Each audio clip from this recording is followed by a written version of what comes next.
দেখুন, এইটাকে আমরা সমর্থন করি না। কারণ উনি যাই হোক না কেন, উনি আমাদের রাজ্যের প্রাক্তন মুখ্যমন্ত্রী। কিন্তু এইটাকে বলে জনরোষ। আপনি যে কর্মগুলো করেছেন, সেই কর্মফলটা তো আপনি ফেরত পাবেন। ওখানে আপনি দেখাতে পারবেন না যে বিজেপির কেউ গিয়ে কাদা মেরেছে, সিপিএম এর কেউ গিয়ে কাদা মেরেছে। ওখানে ব্যাপারটা হচ্ছে সাধারণ মানুষ যারা ছিল তারা নিজেদের রাগ, নিজের আক্রোশ বার করার জন্য এটা করেছে। এই জনরোষটাকে আমরা কিছু বলতেও পারবো না, আমরা সমর্থন নিশ্চয়ই করছি না। কিন্তু জনতার যে নিজের এতদিনের রাগ, আক্ষেপ, যে দুঃখ, সেইগুলো তো ওরা প্রকাশ্যে আনবেই। এই জনরোষটা হচ্ছে কর্মফল উনি পেয়েছেন। কদম ভাইপোর গাড়ি কয়েকটা সিগন্যাল দূরে আছে আর খালি মোটামুটি রাস্তাতেই আছে। আমরা এখন খালি আর ওকে কোনো প্রোটোকল হিসেবে গ্রিন করিডোর দেওয়া হয় না বলে একটু দেরি হচ্ছে। সিগন্যালগুলো খেতে খেতে খুব তাড়াতাড়ি জেলেই ঢুকবে। আর বেশি দিনের অপেক্ষা নেই, হয়তো দুর্গাপুজোর মধ্যেই অসুরপথ হয়ে যাবে। আসলে চড়ে চড়ে মাস্তুতো ভাই তো, এদের ধর্মবিরোধী ব্যাপারটা হচ্ছে এদের যা কিছু আছে সনাতনের ওপরে। আপনি একটা জিনিস দেখবেন, সিপিএম যে নিজেদেরকে বলে সেকুলার, ওদের নেতারা নাকি সেকুলার। আপনি দেখবেন সিপিএম এর যারা মাইনরিটি নেতারা থাকে তারা যখন হাজ করতে যায় তখন বলা হয় ওটা ওদের মজো। কিন্তু সিপিএম এ যদি কোনো সনাতনী নেতা থাকে, সে যদি একবারের জন্য মন্দির চলে যায় তখন তাকে শোকজ করা হয়। এদের সারা জীবনের এজেন্ডাটাই হচ্ছে সনাতন বিরোধী। এরা একটা দল, এরা সনাতনের প্রচার মানতে চায় না। আর বন্দে মাতারাম যেটা, এখানে তো শুধু সনাতন আসা নিয়ে কোনো ব্যাপার নয়। বন্দে মাতারামে তো আমরা কোনো মুসলিম ভাইয়ের বলুন বা কোনো খ্রিস্টান ভাইয়ের বলুন আঘাত লাগার মতন তো কোনো কথাও নেই বন্দে মাতারাম। আমি যে দেশে থাকি সেই দেশে আমি বন্দে মাতারাম যদি একটু না বলতে পারি, তাহলে আমার দেশটা ছেড়ে দেওয়াই উচিত না? আমি তাহলে চলে যাই পাকিস্তানে, আমি চলে যাই বাংলাদেশে। আমি ভারতে থাকবো, ভারতের খাবো, ভারতে পড়বো, ভারতে কামাবো, দিয়ে আমি বন্দে মাতারাম অব্দি গাইতে পারবো না, সেখানে অব্দি আমার লজ্জা, আমি কেস করবো। এত তো মানা যাবে না, না? একটা বাঁদরামোর সীমা থাকে না? সব কিছুতে আঁতে ঘা লাগে। মসজিদের লাউডস্পিকার খোলা নিয়ে মৌলানাদের অতটা চিন্তা হয়নি যতটা বিকাশবাবুর হয়েছিল।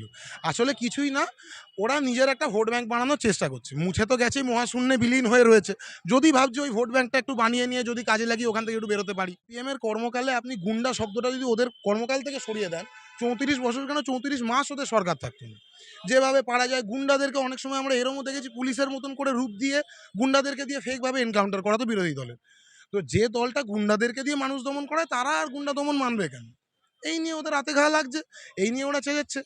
হাতি চলে বাজার, কুত্তে ভকে হাজার, তাছাড়া আর কোনো কথা নেই। দেখছেন নিউজ 16 ভারত, রাজনীতির অন্তরালে সত্যের সন্ধানে।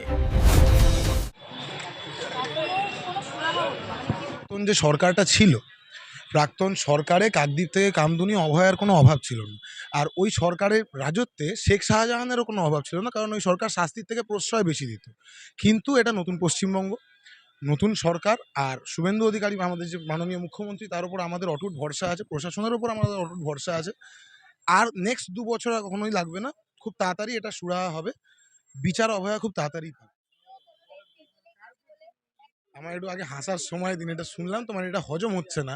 চোরের মায়ের বড় গলা আমরা শুনতাম, এখানে চোরের মা বড় গলা শুধু না, লাউড স্পিকার নিয়ে বেরিয়েছে। আরে ভাই, আপনি 40 বছর বাদে এসেই মিথ্যা কথাগুলো বলতেন, তখন যারা নতুন জন্মেছে তারা হয়তো আপনাকে বিশ্বাস করলেও করতে পারতো। 4 দিন আগে আপনার সরকার গেছে, আপনার দুর্নীতি একের পর এক আমরা যেভাবে দেখেছি। আপনি কোনো ধর্ষণের কোনো সুরাহা করা ছেড়ে দিন, আপনি তো উল্টে কুর্নিশ জানাতেন।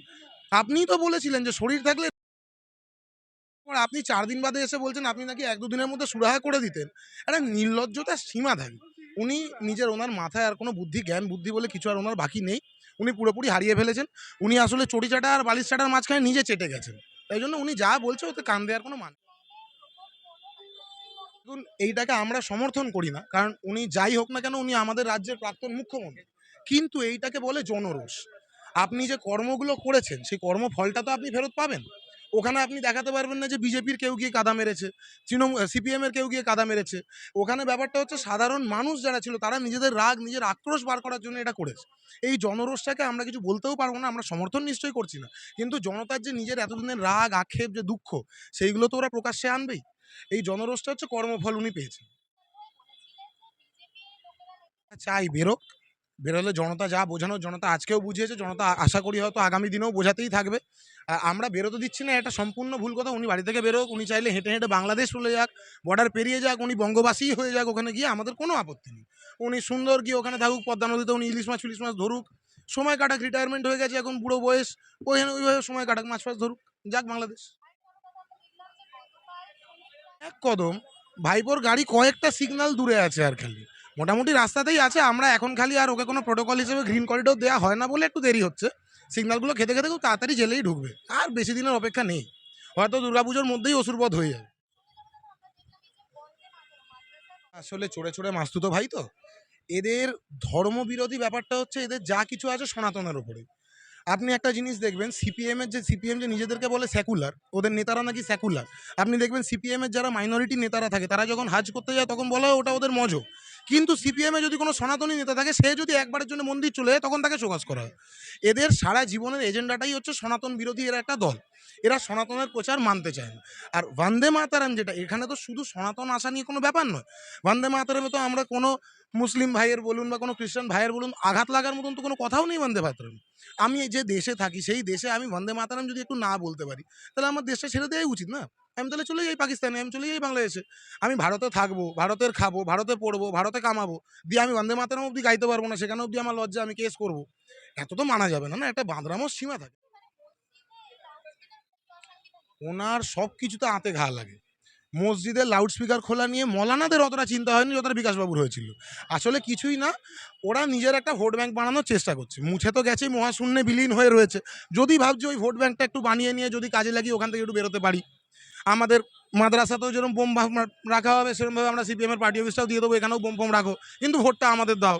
যদি চেষ্টাগুলো করছে এগুলো বৃথা চেষ্টা, হাস্যকর এগুলো, তাছাড়া আর কিছুই না। মেন ব্যাপারটা হচ্ছে এই গুন্ডা দমন আইনটা তো সিপিএম চাই না হোক। কারণ সারা জীবন আমরা দেখে গেছি সিপিএম নিজের কর্মকালে কিন্তু গুন্ডা দিয়েই মানুষকে দমন করে রাখতো। তো যারা গুন্ডা দিয়ে মানুষ দমন করতো তারা গুন্ডা দমন হোক মানবে কিভাবে? সিপিএম যদি সিপিএম এর কর্মকালে আপনি গুন্ডা শব্দটা যদি ওদের কর্মকাল থেকে সরিয়ে দেন, 34 বছর কেন 34 মাস ওদের সরকার থাকতো না। যেভাবে পারা যায় গুন্ডাদেরকে অনেক সময় আমরা এরমও দেখেছি পুলিশের মতন করে রূপ দিয়ে গুন্ডাদেরকে দিয়ে ফেকভাবে এনকাউন্টার করা তো বিরোধী দলের। তো যে দলটা গুন্ডাদেরকে দিয়ে মানুষ দমন করায় তারা আর গুন্ডা দমন মানবে কেন? এই নিয়ে ওদের হাতে ঘা লাগছে, এই নিয়ে ওরা চেঁচাচ্ছে। হাতি চলে বাজার, কুত্তে ভকে হাজার, তাছাড়া আর কোনো কথা নেই। দেখছেন নিউজ 16 ভারত, রাজনীতির অন্তরালে সত্যের সন্ধানে।